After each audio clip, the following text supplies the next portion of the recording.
Welcome to this week's Kram. I'm Zoe Bars.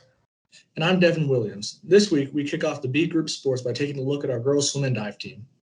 They're one of the more successful athletic teams at Rampart, and they started competitions last week. Kram was there to see how the team is kicking off with this season. As Season B of sports begins at Rampart, the girls swim and dive team recently jumped into their training and had their first meet last Thursday. The girls are looking at this season confidently, despite the shortened season and difficult practice schedule. With so many swimmers practicing at Rampart, the Rampart swim and dive team has had to adjust their schedule to get time in the pool. Our practice schedule changes every day. Sometimes we have early morning practice, so we're up at the pool, in the pool at 5:30. Then we'll have dryland after. Some days we have swim right after school, so we're in the pool at 3 o'clock. And then other days it's we have later practice, so we're in the pool till 7. So it just depends on the day and what other teams have worked out to fit in the schedule. Due to COVID, this year's season will look a lot different from the last. Restrictions are put in place for the girls to safely return back to swim, so the team has had to adapt to their new normal. Swim practices have been kind of inconsistent, and our times have been inconsistent, and it's been hard to get to things. We've had to wear masks going in and out of the pool, and also checking our temperatures, so we have to make sure we social distance and everything. So it's just kind of affecting how we interact in the pool. One of the reasons why the swim and dive team is so successful at Rampart is because of their strong team dynamic. The tight bond that the girls share is an asset that sets them apart from the other teams. The team is still amazing. I mean, we lost some really important people last year who brought a lot to the team, but we all still have that good spirit and teamwork and keep each other, boost each other up. So it's been really, really nice. I was shy at first, so you get to experience being an outgoing person, because if you're quiet and you're shy, people will still talk to you. We're a huge group, and we really bond like sisters, and it's just really cool how fast we can bond and how deep that bond goes. And we're just a big group of sisters. The team hopes to send some of their girls to compete in state, despite the changes surrounding the big meet. Only the top 20 in each event will be able to compete in state at the end of the season.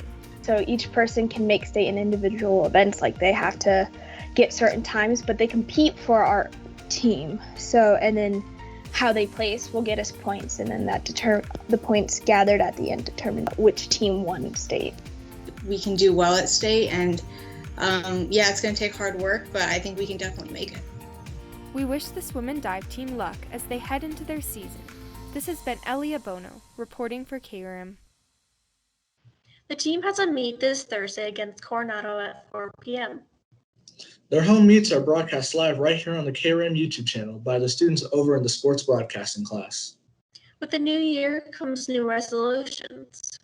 KRM went out to chat with students about their resolutions this year. 2020 has come to a close, and the students celebrated in many ways. How I celebrated New Year's, I went to a friend's house. We played some card games, and I believe there was cupcakes. I played video games online with friends, I think. With the start of the new year, there are goals for students to strive for. So I didn't really make a full-on New Year's resolution. My previous New Year's resolution was to get better, learn and pick up some new skills, maybe animation, a little bit about filmmaking, things I'm interested in, some hobbies. I don't have a New Year's resolution because I don't do them. But basically, I guess I just kind of agreed to myself for the new year, just kind of get just basic things, just get better grades, just kind of find more motivation and work harder. Make 2020 a good one, Rams. This has been Kelly Wood reporting for KRAM. Good luck in your resolutions, Rams. Amid the COVID pandemic, there is now new hope to return to normalcy. It was announced last week by Governor Polis that teachers can get the vaccines as early as February 8th. The students and staff here at Rampart weighed in on whether or not they would get it or even recommend getting the vaccine to others. With 2020 being such a tough year, the prospect of 2021 being a new and exciting year full of possibilities excite many people, but unfortunately, COVID-19 still runs rampant throughout our country. People are still strongly encouraged to practice social distancing and minimize in-person social interaction, but there is hope that we will be able to resume our normal lives again with the development of a COVID vaccine. Hopefully I'm able to access the vaccine as soon as possible, so I don't get quarantined. I can be here at Rampart for the remainder of the year. I feel like it's very beneficial to everyone. You can help protect people, and in the future it all helps us because we'll be able to hang out and hopefully not have masks. At this point, I just want it, to just, blow over, and if me getting the vaccine helps, then I'm totally down. Well, I mean, me personally, my grandma and my grandparents are both sick with it right now, so it's very kind of hard to live through it. My family, they work in the grocery business, and my brother's a server, so we have to be careful with my parents working in the general public, and my brother needs his job for paying for college and things like that.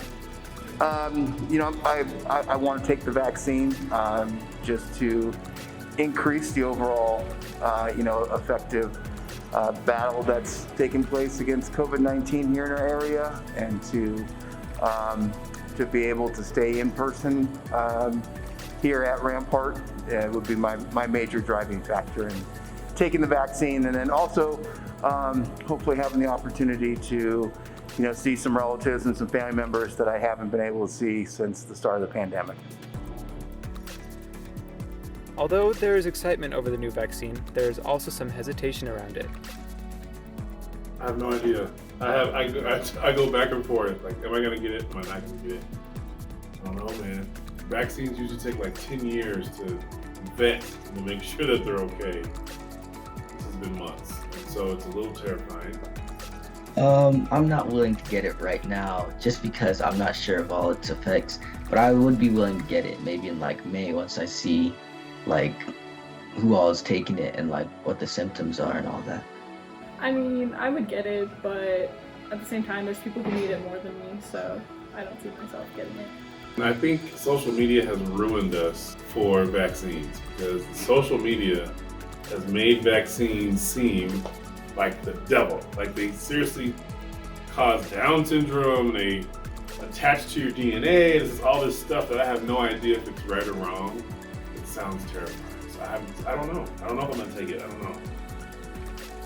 But again, I think that it's ultimately in the end a personal decision that that folks need to make, around their vaccine. But I would say yes, just for the overall safety of our community. Whatever your opinion is on the COVID vaccine, we encourage you to keep practicing social distancing and wear a mask. Stay safe, Rams. Stay healthy, Rams, no matter what you choose. Our student profile this week takes a look at Katie Girardeau, a senior that has started her own jewelry business.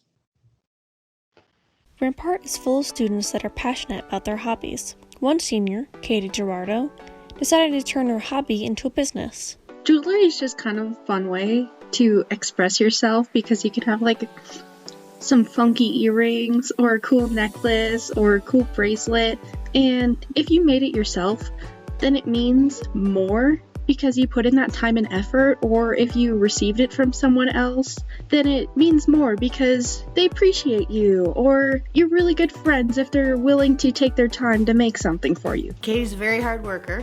She's a bit of a perfectionist and very creative. She's always doing some kind of creative, whether it's earrings or art. Katie, she's very, very creative.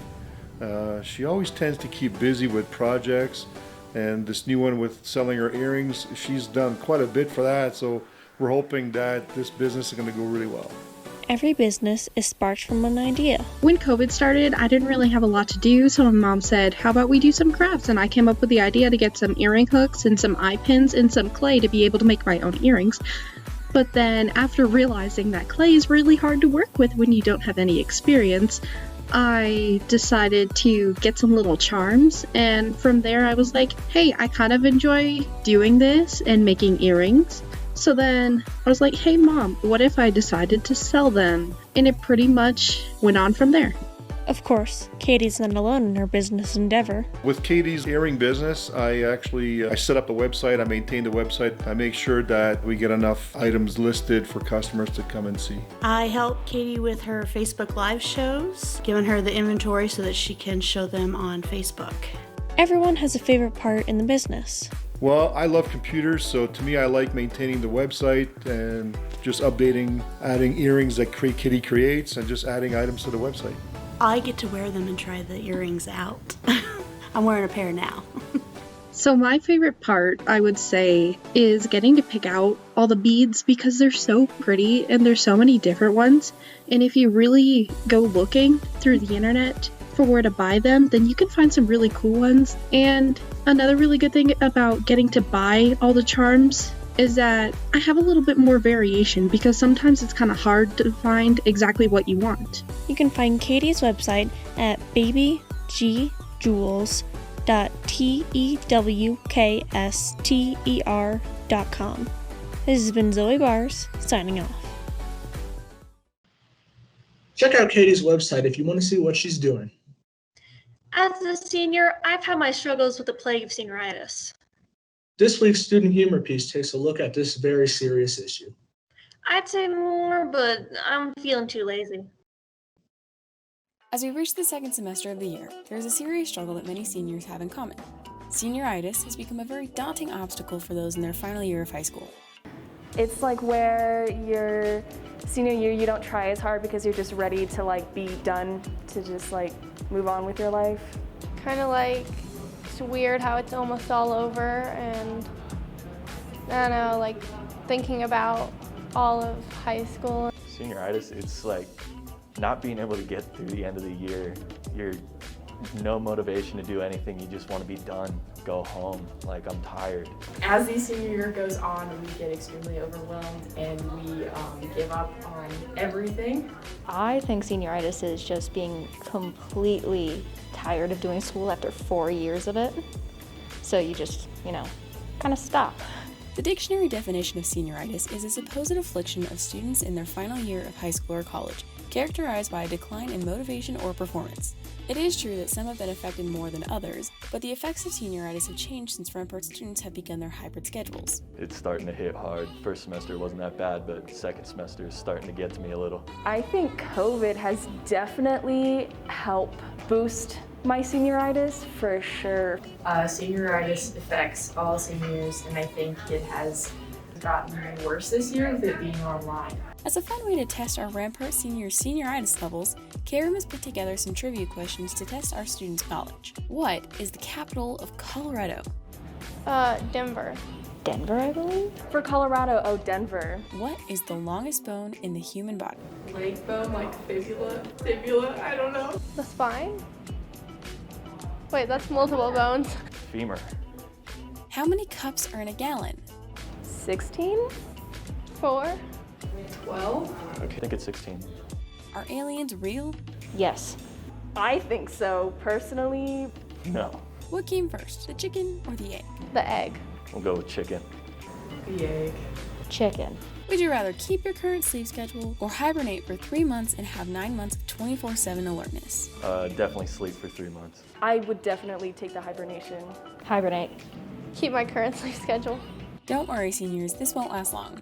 We are well on our way to the end of the year and our graduation date of May 25th. Keep up the hard work to all of our students here at Rampart and keep pushing to the end of the year. This has been Caitlin Zeiger reporting for KRAM. Have a good week, Rams. That's all for this episode. This has been Zoe Bars. And Devin Williams. Thanks for watching. I have word troubles. This week's student humor piece. Dude, you just gotta pace yourself. I forgot that was my part. Didn't you get a word out? Tripped on the very